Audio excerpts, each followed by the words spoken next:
or the church stands by thy tabor, if thy tabor stands by the church. You have said, sir, to see this age, a sentence is but a cheveril glove to a good wit. How quickly the wrong side may be turned outward. Nay, that's certain. They that dally nicely with words may quickly make them wanton. I would therefore my sister had no name, sir. Why, man? Why, sir, her name's a word. To dally without word might make my sister wanton. But, indeed, words are very rascals since fawns disgrace them. By reason, man? Troth, sir, I can yield you none without words. And words are grown so false, I am loath to prove reason with them. I warrant thou art a merry fellow and carest for nothing. Not so, sir. I do care for something, but in my conscience, sir, I do not care for you. If that be to care for nothing, it would make you invisible. Art thou not the Lady Olivia's fool? No, indeed. The Lady Olivia has no folly. She will keep no fool, sir, till she be married. And fools are as like husbands as pilchards are to herons. The husband's the bigger. I am indeed not her fool, but her corrupter of words. I saw thee late at the Count Orsino's. Foolery, sir, does walk about the orb like the sun. It shines everywhere. I would be sorry, sir, but the fool should be as off with your master as with my mistress. I think I saw your wisdom there. Nay, and thou pass upon me. I'll no more with thee. Hold, there's expenses for thee. Now Jove, in his next commodity of hair, send me a beard. Troth, I'm almost sick for one, though I would not have it grow on my chin. Is thy lady within? Would not a pair of these have bread, sir? Yes, being kept together and put to use. I would play Lord Pandarus of Phrygia, sir, to bring a Cressida to the Troilus. Nay, I understand you, sir. 'Tis well begged. The man I hope is not great, sir, begging, but a beggar. Cressida was a beggar. My lady is within, sir. I will concert to them whence you came. Who you are and what you would are out of my welcome. I might say element, but the word is overworn. This fellow is wise enough to play the fool, and to do that well craves a kind of wit. He must observe the mood on whom he jests, the quality of persons and time, and like the haggard, check at every feather that comes before his eye. This is his practice as full of work as the wise man's art. For folly that he wisely shows is fit, and wise men, folly fallen, quite taint their wit. Save you, gentlemen. And you, sir. Devil cast monsieur. Et vous aussi, vous savez. I hope so, you are, and I'm yours. Will you encounter thy house? My niece is desirous you should enter, if your trade be to her. I'm bound to your niece, sir. I mean, she's the list of my voyage. Taste your legs, sir. Put them to motion. My legs do better understand me, sir, than I understand what you mean by bidding me to taste my legs. I mean to go, sir, to enter. I will answer you with gate and entrance. But we are prevented. Most excellently accomplished lady, the heavens rain odors on you. That you swear courtier. Rain odors, well. My matter hath no voice, lady, but your most pregnant and vouchsafed ear. Odors, pregnant, and vouchsafed. I'll get them all three ready. Let the garden door be shut and leave me to my hearing. Give me your hand, sir. My duty, madam, and most humble service. What is your name? Cesario is your servant's name, fair princess. My servant, sir. 'Twas never merry world since slowly feigning was called compliment. You're a servant to the Count Orsino youth. And he is yours, and it must needs be yours. Your servant's servant is your servant, madam. For him I think not on him. For his thoughts would they were blanks rather than filled with me. Madam, I come to whet your gentle thoughts on his behalf. Oh, by your leave, I pray you. I beg you never speak again of him. But would you undertake another suit? I'd rather hear you to solicit that than music from the sphere. Dear lady! Give me leave, I beseech you.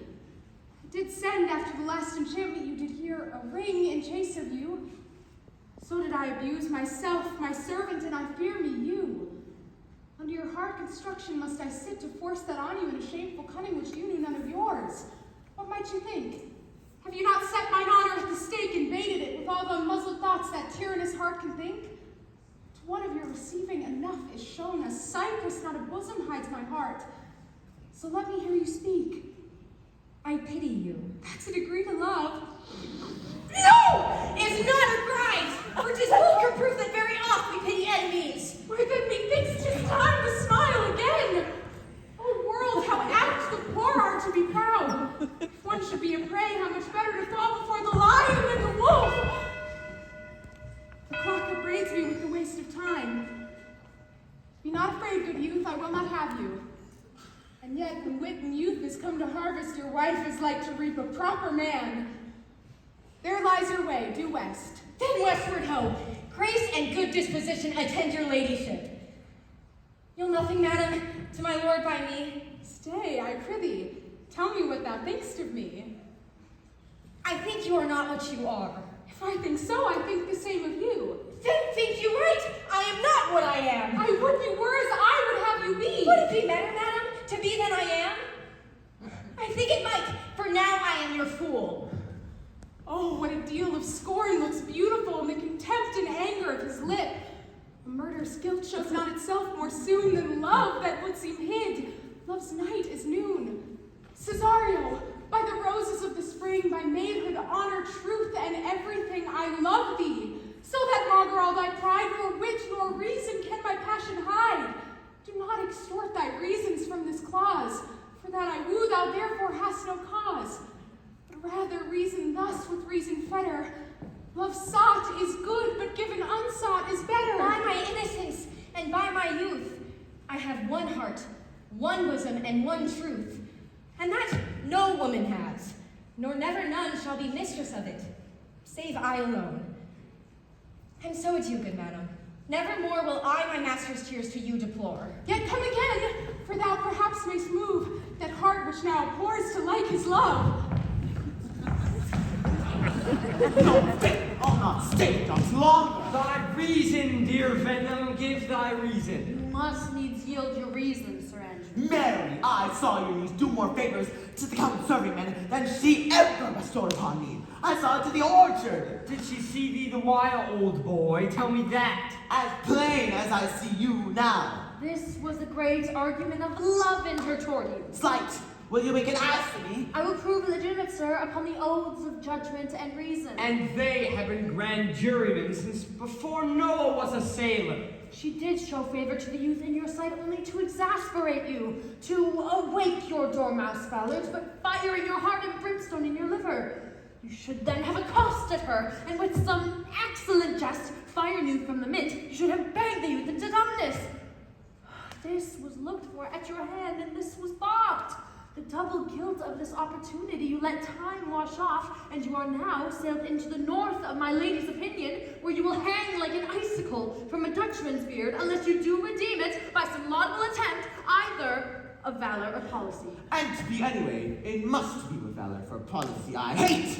I don't think the brownest as a politician. Why, then, build me thy fortunes on the basis of valor. Challenge me, the Count's youth, to fight with him. Hurt him in 11 places. My niece shall take note of it, and assure thyself, there is no love broker in the world can more prevail with men's commendation with women than in report of valor. There is no way but this, Sir Andrew. Will either of you bear me a challenge to him? Go, sir, write it in martial hand. Be cursed and brief. It is no matter how witty, so be eloquent and full of invention. Taunt him with the license of ink. If thou dost him thrice, it shall not be amiss. And as many lives will lie in thy sheet of paper. Although thy sheet were big enough for the bed of ware in England, set him down. Go about it. Let there be gall enough in thy ink, though thou write with a goose pen, no matter. About it. Where shall I find you? We'll call thee at the cubiculo. Go. This is a dear mannequin to you, Sir Toby. I have been dear to him, lad, some 2,000 strong or so. We shall have a rare letter from him, but you'll not deliver it. Never trust me then, and by all means stir on the youth for an answer. I think oxen and wain ropes cannot hail them together. For Andrew, if he were opened and you find so much blood in his liver that will clog the foot of a flea, I'll eat the rest of the anatomy. And as opposite, the youth bears in his visage no great presage of cruelty.